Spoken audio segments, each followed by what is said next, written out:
Ya, Anda menyaksikan breaking news bersama saya Samuel Purba. Pemirsa, dua pesawat milik TNI AU dilaporkan jatuh di wilayah Pasuruan, Jawa Timur pada siang hari tadi. Dan kini kita telah terhubung dengan pengamat militer ISES, Mas Khairul Fahmi. Selamat siang, Mas Fahmi. Selamat siang, Mas Samuel. Mas Fahmi, terkait dengan informasi yang kita dapatkan terkait dengan pesawat latih tempur ya, sebenarnya pesawat latihan tempur yang dimiliki oleh TNI AU yang jatuh di wilayah sekitar. Bagaimana pendapat Mas Fahmi? Iya, kalau terkait kecelakaan ini sebenarnya kan ya dimanapun di belahan bumi kecelakaan atau insiden alutsista itu selalu eh, terjadi termasuk kecelakaan pesawat tempur ya. Ya, penyebabnya juga bisa beragam ya, mulai dari serangan atau sabotase lawan, human error dalam penggunaan maupun kelalaian dalam persiapan, ada problem cuaca, problem teknis, mekanik maupun elektronik. Bahkan ya, kelalaian dalam pemeliharaan maupun perlunya perawatan juga sangat mungkin ya faktor kecelakaan ya, selain ya faktor-faktor yang force majeure begitu ya, seperti Ya, mungkin ada gangguan serempetan atau segala macam yang bisa terjadi. Karena kalau kita lihat, kalau kita baca informasi awal itu kan lost kontaknya dalam waktu yang bersamaan ya, kedua pesawat ini, iya, sehingga ya mungkin saja dugaannya ada senggolan atau apa seperti itu. iya, dugaan mungkin bersenggolan di udara ketika sedang melakukan manuver. Tapi eh, pesawat Super Tucano ini memang menurut Mas Fahmi apakah termasuk pesawat yang cukup lama atau bagaimana? Ya, pesawat ini relatif baru ya, eh, secara bertahap eh, mendarat di Indonesia sejak 2012 ya, Iya, 2012 kalau itu. Sampai sekarang kita memang cuma punya satu skadron ya, dari yang dibeli dari Brazil ini.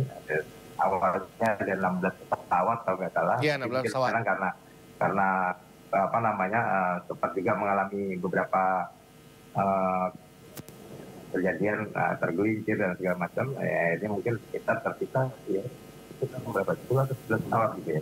Saya kurang tahu seperti itu ya. Nah, tapi ya saya kira secara secara usia ini relatif muda, kemudian eh, kalau pesawat ini kemudian diterbangkan, nah ini berarti juga memang dari sisi kelaikan terbang, ya saya kira pesawat ini juga layak terbang, layak tempur. Awaknya juga, pilotnya juga ini saya kira juga dalam kondisi sehat ya, karena sudah diizinkan terbang ya berarti dia dalam kondisi sehat, karena selalu akan ada pemeriksaan ya, baik pemeriksaan personil maupun pemeriksaan pesawat ya, sebelum terbang dan sesudah terbang. Selain pemeliharaan berkala jangka pendek, jangka menengah dan jangka panjang ya, dalam hal tata kelola pesawat tempur ini. Ya memang anggota korban itu kan seharusnya berpengalaman mungkin karena memang sudah cukup ini ya, maksudnya yang ada letkol, ada juga kolonel dan termasuk juga ada juga mayor yang memang berada di pesawat tersebut. Tapi dengan pesawat Super Tucano ini, apakah memang teknologi yang dimiliki tidak bisa membaca situasi ketika memang mereka sedang bermanuver?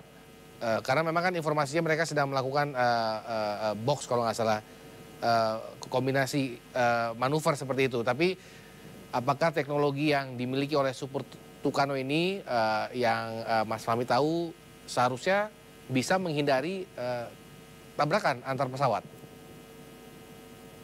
Iya, ya pesawat ini juga sudah didukung oleh sistem komunikasi, sistem persenjataan yang cukup canggih ya saya Iya, kira, sehingga uh, kalau terkait dengan deteksi manuver segala macam, pesawat ini juga kan banyak digunakan untuk aerobatik ya. Jadi yes.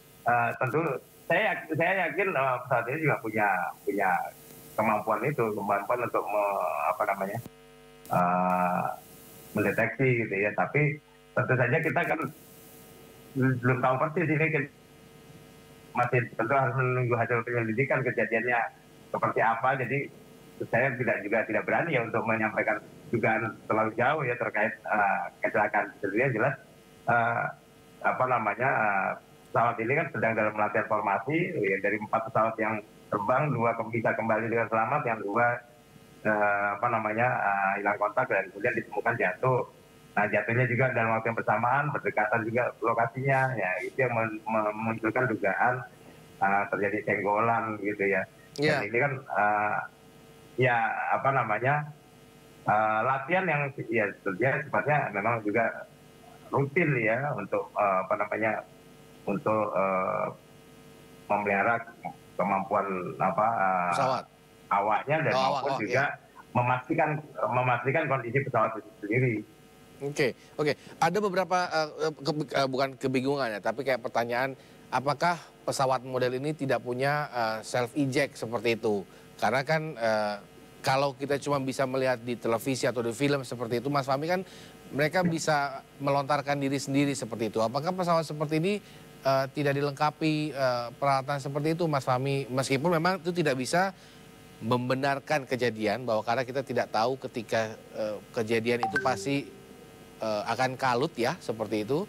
Tapi apakah sistem tersebut tidak dimiliki oleh pesawat Super Tucano, Mas Fahmi? Iya, dimiliki ya. Semua pesawat apa namanya tempur, ya? yang relatif baru itu saya kira punya life jack ya. Iya. Hanya saja kan karena tadi ya situasinya kita tidak tahu persis seperti apa yang kemudian menyebabkan apa namanya pilot tidak bisa menyelamatkan diri, yang baik yang di depan maupun di belakang tidak bisa menyelamatkan diri. Ini kan kita tidak tahu persis gitu ya situasinya. Jadi kalau pesawatnya sendiri ini memang sebenarnya sudah bisa dibilang cukup canggih ya, karena apa namanya hanya perbedaannya ini pesawat turboprop ya, baling-baling, bukan jet gitu ya. Jadi kecepatannya saja yang berbeda dengan pesawat jet tempur kita. Tapi kalau dari segi fitur ya saya kira ini cukup canggih untuk sebuah pesawat latih tingkat lanjut yang punya kemampuan serangan darat, udara ke darat maupun apa namanya misi-misi pengintaian. Oke. Mas Fahmi, ini terkait dengan cuaca yang dugaan sementara memang terlihat di video bahwa memang sangat berkabut seperti itu. Bagaimana Mas Fahmi melihat bahwa ini kan Chevron ya, tim Chevron ini berlatih meskipun cuaca berkabut, karena pasti mereka tahu bahwa di depan sedang ada kabut ketika ingin melakukan manuver seperti itu. Mas Fahmi seperti apa? Ya itu ya, lagi-lagi kalau cuaca kan kita hanya apa namanya yang ada kan hanya prediksi ya, tapi tentu saja kemungkinan ada perubahan apa namanya cuaca secara drastis dalam waktu singkat gitu ya, itu mungkin saja juga terjadi gitu ya. Apalagi ini kan lokasinya juga pegunungan gitu ya, sehingga ya saya kira potensi tiba-tiba turun kabut atau ada tertutup awan atau seperti apa ya, itu sangat, saya kira sangat mungkin ya, karena perubahan cuaca secara ekstrim gitu, mungkin saja. Tapi kalau kita lihat ya apakah cuaca yang menjadi penyebab ini, tentu kita tunggu. Baik, Mas Fahmi, kira-kira apa yang memang bisa Mas Fahmi utarakan terkait dengan kejadian ini? Memang ini mungkin kejadian yang pertama setelah beberapa tahun kali ya, Mas Fahmi, terkait dengan kecelakaan dari alutsista TNI sendiri. Iya, ini kan kecelakaan alutsista ini kita ingin sebenarnya cukup sering ya. Ya kita saja tidak bisa mengesampingkan dugaan human error dan pemeliharaan ikut berkontribusi pada kefatalan yang terjadi. Tapi memang untuk menjawab itu ya dibutuhkan audit yang komprehensif, ya bukan sekedar investigasi lapangan gitu ya, tapi juga perlu audit yang komprehensif terhadap misalnya beban kerja, kemudian riwayat gangguan, riwayat pemeliharaan dan perbaikan, ya juga kinerja anggarannya gitu ya, supaya kita bisa mendapatkan kesimpulan yang akurat mengenai apa yang terjadi pada pesawat itu, ya selain faktor-faktor yang terkait situasi hari ini gitu ya, ke belakangnya kita bisa lihat juga apakah memang situasinya benar-benar kondisi pesawatnya benar-benar sempurna, perfect atau bagaimana, kan itu perlu kita lihat juga. Baik. Karena tentu kita tidak ingin hal semacam ini terjadi di kemudian hari. di kemudian hari gitu ya. Kita bisa evaluasi dan jadi pertimbangan juga untuk kebijakan pengelolaan alutsista kita gitu. Baik, terima kasih Mas Khairul Fahmi telah bergabung bersama kami pada siang atau sore hari ini. Kita turut berduka terkait dengan peristiwa yang terjadi. Kita berharap alutsista TNI ataupun kejadian-kejadian ini tidak terulang lagi ke depannya. Selamat sore Mas Fahmi.